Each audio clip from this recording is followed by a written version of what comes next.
une fuite en avant. Et c'est pour ça qu'ils demandent, y compris au service tchèque, de l'aide financière et de l'aide militaire pour renverser Hassan II.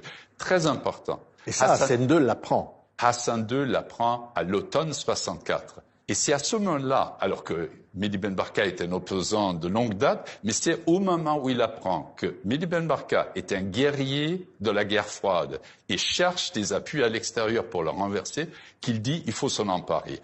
Il dit d'abord... Il dit il faut s'en emparer. Oui, il ne dit pas il faut le tuer. Attendez, à l'automne, nous n'avons pas le verbatim de ce qu'il donne comme instruction. Donc il demande à Dlimi et à Oufkir de s'emparer de Ben Barka.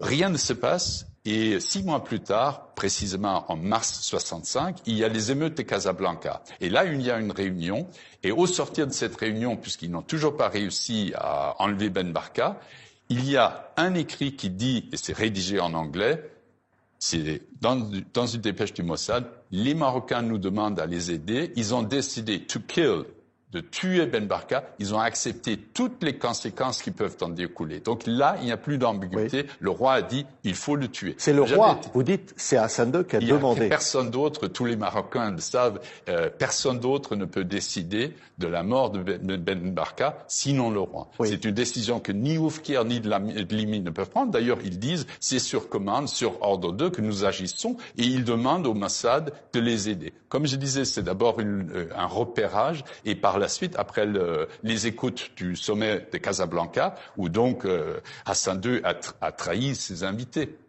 ses frères arabes, qui parlent en pensant être en confiance, et finalement tous leurs propos sont transcrits et donnés aux Israéliens. Les Israéliens, en contrepartie, ne peuvent pas compromettre leurs relations qu'ils ont avec les Marocains, relations confidentielles, secrètes à l'époque, et donc en contrepartie, ils s'engagent de plus en plus dans cette poursuite de Ben Barka. Mais finalement,